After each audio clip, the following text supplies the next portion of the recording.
कैसे हो? उम्मीद है आप सभी बढ़िया होंगे और अच्छे से अपनी प्रिपरेशन कर रहे होंगे। आज बात करते हैं यूपीएससी की, यानी यूनियन पब्लिक सर्विस कमीशन। मुझे लगता है कि यूपीएससी कितने चरणों में परीक्षा होती है, ये एक बेसिक चीज़ होती है जो कि जो एस्पिरेंट प्रिपरेशन करते हैं उन सभी को इस चीज़ की पता होती है। हाँ, लेकिन बहुत से बिगिनर ऐसे भी होते हैं कि प्रिपरेशन करते हैं लेकिन वो इस चीज़ पे ध्यान नहीं देते। जब उनके सामने ये समस्या फेस करने के लिए मिलती है तो उन्हें पता चलता है कि यार ये तो बहुत नॉर्मल चीज़ थी और हमने इस चीज़ को देखा ही नहीं। लेकिन ये सभी एस्पिरेंट को पता होनी चाहिए कि कितने चरणों में परीक्षा होती है और क्या क्या उसका क्राइटेरिया होता है। ठीक है, तो आज हम उसी टॉपिक के ऊपर बात करेंगे और मेरे से जहाँ तक हेल्प होगी मैं सभी एस्पिरेंट के लिए करूँगा। और आप अगर कोई भी हेल्प मुझसे चाहोगे तो मेरे लिए जो पॉसिबल होगा मैं वो आपके लिए करने के लिए तैयार हूँ। सबसे पहले बात करते हैं हम संघ लोक सेवा आयोग यानी यूनियन पब्लिक सर्विस कमीशन, जो कि 3 चरणों में इसकी परीक्षा होती है। बड़ा बेसिक से समझाऊंगा, आप इस वीडियो के बाद कोई वीडियो नहीं देखोगे। 3 चरणों में इसकी परीक्षा होती है। एक होता है प्री, एक होता है मेंस और एक होता है इंटरव्यू। यानी हिंदी में अगर हम बात करें तो प्रारंभिक परीक्षा, मुख्य परीक्षा और साक्षात्कार। अब बात करते हैं प्री। भाई प्री क्या है? प्री के अंदर बहुत से लोगों को पता नहीं होता कि प्री के अंदर भी 2 पेपर होते हैं। एक होता है जीएस यानी जर्नल स्टडी जिसे हम बोल सकते हैं।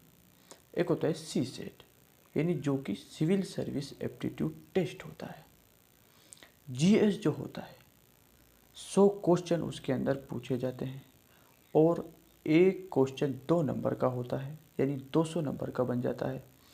सी सेट में 80 क्वेश्चन पूछे जाते हैं जो करीब 1 से अधिक का होता है, यानी कि वो भी 200 नंबर का ही बन जाता है।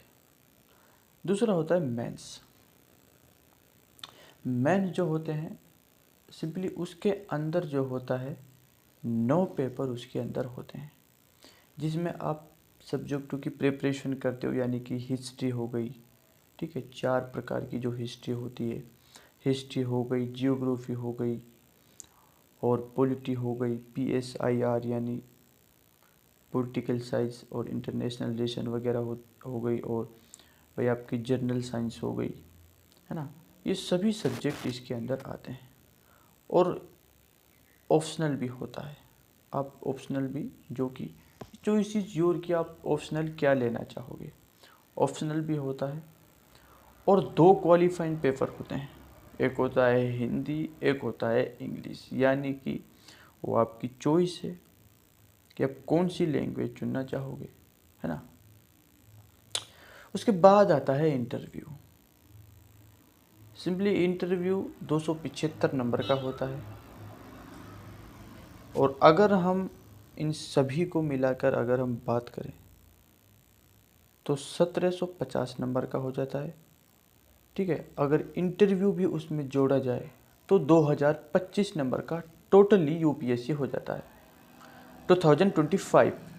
ठीक है, 2025 नंबर का इंटरव्यू हो जाता है। तो ये जो होता है ये होता है यूपीएससी, यानी जितने चरणों में परीक्षा होती है, जो जो क्राइटेरिया इसके अंदर होता है वो मैंने सभी मुझे लगता है कि जो मैंने बताया है वो क्लियरली आपको समझ में आ गया होगा, क्योंकि बहुत ही इजी तरीके से मैंने आपको बताया है।